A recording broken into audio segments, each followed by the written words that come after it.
Hi, friends. Professor Joe here. I hope you all are doing great. Now, I have over 30 years of work experience, 20 years in the corporate side, and 10 years in training and placement. In my last years in training and placements, directly or indirectly, I have helped more than 20,000 students get placed in corporate jobs. All these videos that I'm creating is out of my own experience and learnings. In this video, we are going to see how you can prepare your CV and what are the things that you must include in your CV. Now, before I go ahead, I would just like to remind you that I have created 21 videos in this series till now. All these videos are related to cracking an interview and all the difficult situations that you can face in an interview and how you can overcome those situations. So if you are someone who's looking to crack your next interview, kindly go through all my videos. This is surely going to help you. Now, in this video, we are going to cover how to prepare your CV. A lot of people miss a lot of important information that has to be put on a CV, which the HR and the person who want to employ you is looking for. So in this video, we are going to cover every single aspect that is needed to be there on your CV. Now remember, CV is like your visiting card. It reaches the HR or the person who want to employ you much before you reach in front of them. So if your CV is impressive, your first step becomes very easy because the person who is going to take your interview is already positive about you. So creating an impressive CV is very important. Another important thing about CV is do not let anybody else make your CV. You prepare it yourself. You can take help in terms of editing, finalizing the words, but every single thing that is written on your CV, you must know about it. So always prepare your own CV because nobody else know you better than yourself. Another important thing is never print many copies of your CV because you might think that, okay, now I have to give a lot of interviews for my job. So let me print 20 copies of my CV. No, don't do that. Save it in a computer or in a drive. And whenever you're going for a job interview, understand the job description and the company and make minor changes in your CV as per the job description and the company requirements. This way, the impact of your CV will be much better. First important thing is your contact detail. That's your full name. Write your name properly. Your first name, middle name, your last name. Next is your phone number.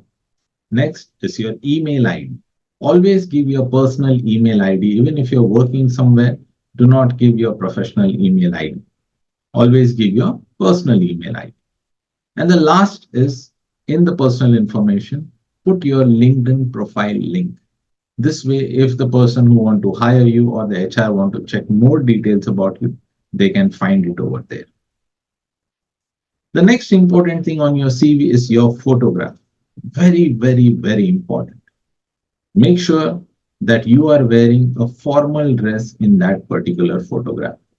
And the photograph should be clear. You should be visible very clearly in that photograph.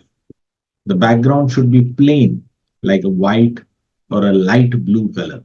That way your face will look better.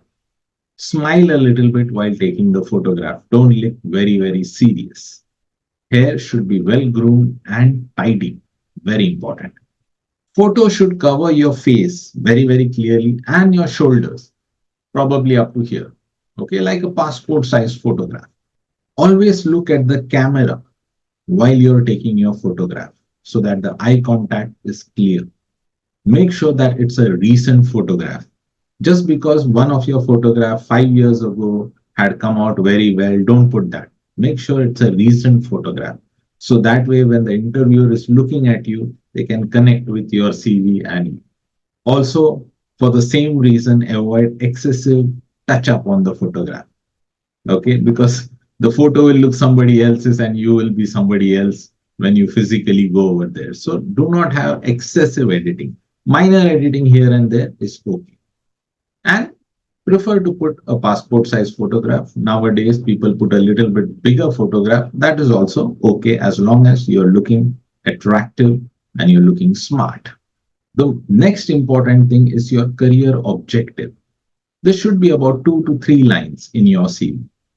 The career objective should always be aligned to your job description and to the company. The statement that you're writing over there should clearly show your strengths and your skills. And it should show that enthusiasm and a promise that if given an opportunity, you will do really well in this job. It can be different for different companies. So that's why it's important, do not print many copies of your CV. Work experience is the next important thing. If you have work experience, make sure you list down the name of the companies, the position that you worked in, the time that you have served, and relevant job that you have done, so that it is clear that what was your job role in your previous jobs. Also, if you have some good achievements in your previous jobs, do not forget to mention those. It's very important. It shows your leadership skills and your skills to achieve tasks. So it's important to mention your achievements. If you're a fresher, after the career objectives, directly your education qualification will come. But if you have work experience, let the work experience precede your education qualification. In education qualification, you mention your university, your institute name, the specialization that you've done in, the grade or percentage of passing, and the year of passing. These are some basic things. Also, go from highest going to lowest. So if you are a postgraduate, start with post-graduation, then graduation, then 12th. If you're only a graduate, then go from graduation to 12th to 10th. Okay, so the highest to the lowest. That way, even if the interviewer sees the first line, they know which is your highest qualification. The next is skills. Skills are developed. So while you were studying or while in your previous employment, these are the skills that you have developed that you have to mention. It can be soft skills like interpersonal skills, negotiation skills, or it could be technical skills related to your job. So it can be technical or it can be soft, but these are skills that you have developed in your previous jobs or while studying. Next is your achievements. Now, these achievements could be during your school days, college days, or previous jobs. It could be related to projects, it could be related to sports, it could be related to some social activity that you have done. Mention it because achievements show the HR that yes, you are capable of achieving your targets. It's very important. Next would be certifications and training. If you have done anything over and above your studies, like you have done a course in Udemy or Coursera, or you've gone for some physical classes for some particular skills, like it could be trading or tally or some other courses. So if you've done something extra, probably like coding, okay, if you've done something extra, make sure that you add it over here. Strengths are inherited qualities like leadership, ethics, communication, adaptability, resilience, team building, crisis management. These are qualities that are inherited by a person. You automatically come out. So these are the strengths that you have to mention in your CV. Try to mention the strengths that are more relevant to your job. So if you're going to go as a manager or an assistant manager, talk about communication, team building, time management, crisis management. If you're going purely into operations, then talk about resilience, adaptability, team building, ethics. So depending on your job description, you can mention your strengths. You do not need to put all the strengths which you have, which are the most important ones, put those. The next would be your interest and your hobbies, like traveling, reading books, dancing, listening to songs. But one very important thing I would like to say over here is whenever you write your hobby, do not lie because there are chances that you might be asked questions on these. Say, example, you say classical music, and then the interviewer asks you something about classical music, and if you're not aware of it, then you will get stuck. So it's very, very important that you write what you know, and what you really love. Next would be languages known. It could be English, Hindi, Marathi, Spanish, whichever languages you know, you can surely write. Also, you can add one more point is you can read, write, and speak. So there might be some languages that you can only speak, but you don't know to read and write. So you can mention that. That will be helpful. The next would be your family, your father, your mother, your siblings. Now remember, do not give a long explanation on your family. If you're writing about your father, it could be a businessman or an employed person. Mother could be a homemaker, a business lady, or a working lady. Siblings studying or working. That's it. Keep it very, very simple because they're more interested in you, not in your family. At the same time, you can always show that yes, you have a family and this is what they do. The next is undertaking of oath. Basically, whatever you have written in your CV is true to your knowledge. Now, this is not required. If you want, you can add it because it is expected that whatever you're writing on your CV is going to be true. References you can mention if required will be given. You do not have to put it on your CV. But if you really want to put, you can put one personal and one professional. That is how you put it. At the end of your CV, when it is a physical CV that you're giving, make sure you mention the date and the place. Sign the CV above your name to make sure that it is handed over by you. This way, the HR knows that on what date they have received the CV, which location they have received the CV. At the same time, they know it was handed over by you because you have signed it. So these are the important things that have to be covered in a CV.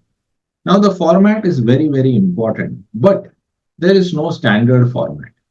So we will look at some of the different kinds of format that are really attractive and can be handed over to your HR. Format number one, purely black and white, but the photograph is colorful. Remember, if you're taking a copy of your CV, try to make sure that you stick the photograph on it.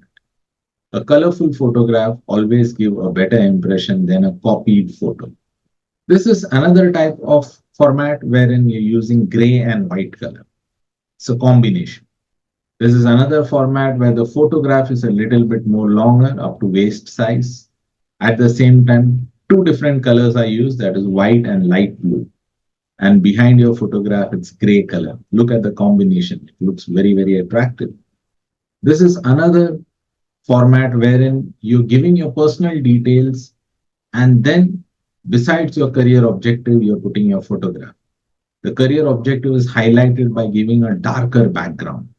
So these are different kinds of formats which you can use while preparing your CV. Why your CV is very, very important. How it impacts your entry into the interview room. What are the important things that you must include in your CV? And finally, friends, cracking an interview is all about preparation. The more you prepare, the better chance you have to crack your next upcoming interview. If you love the content that I'm creating, please like and share these videos so that somebody else who is planning to go for an interview can get help from all these videos that I have created.